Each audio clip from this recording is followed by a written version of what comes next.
नमस्कार। आज की कहानी का विषय है तीन गुड़ियां। एक बार राजा कृष्णदेव राय के दरबार में पड़ोसी राज्य का एक धनी व्यापारी आया। महाराज को प्रणाम कर वह बोला, महाराज, आपके राज्य में व्यापार के उद्देश्य से मेरा आगमन हुआ था। जहाँ भी मैं गया वहाँ आपके दरबार के मंत्रियों की बहुत प्रशंसा सुनी, तो मैं आपसे और आपके मंत्रियों से भेंट करने आ गया। आपने ठीक सुना है, हमारे मंत्री कर्मठ और बुद्धिमान हैं। महाराज कृष्णदेव राय बोले, महाराज आप आज्ञा दें तो मैं आपके मंत्रियों की एक छोटी सी परीक्षा लेना चाहता हूँ।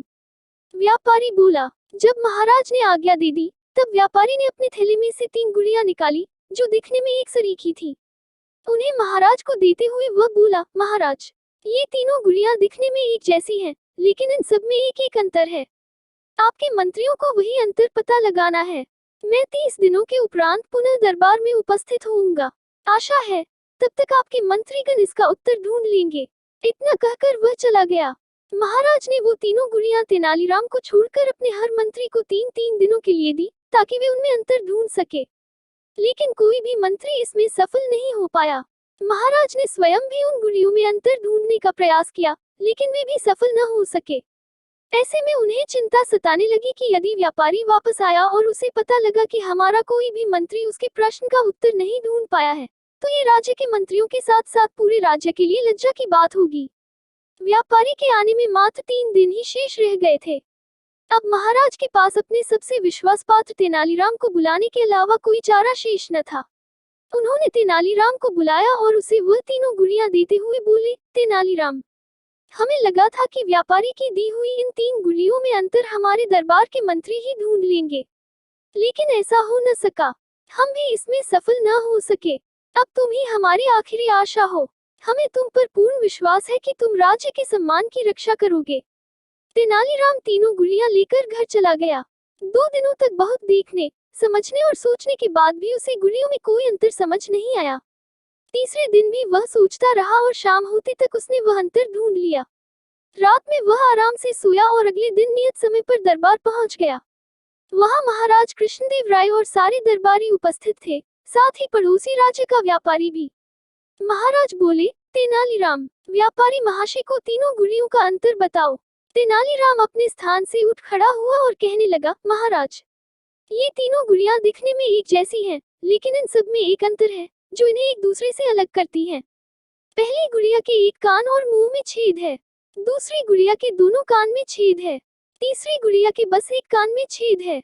बिल्कुल सही बोले तेनालीराम, लेकिन ये भी बताओ कि इन छेदों का अर्थ क्या है। व्यापारी बोल पड़ा। तेनालीराम ने सेवक से कहकर 3 पतले तार मंगवाए। पहला तार पहली गुड़िया के कान के छेद में डाला, वह मुंह के छेद से बाहर आ गया।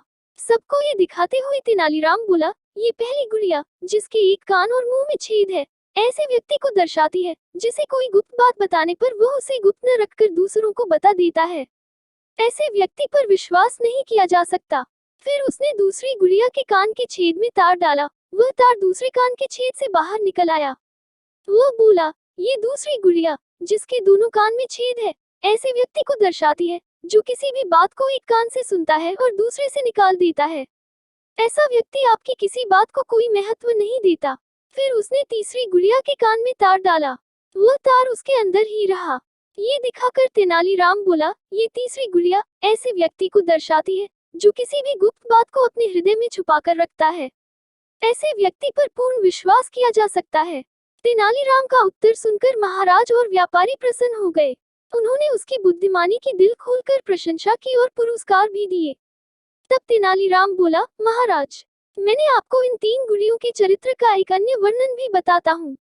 पहली गुड़िया ऐसे व्यक्ति को दर्शाती है जो स्वयं ज्ञान प्राप्त कर वह ज्ञान दूसरों में बांटता है। दूसरी गुड़िया ऐसे व्यक्ति को दर्शाती है जो ज्ञान की बात भी कभी ध्यान से नहीं सुनता।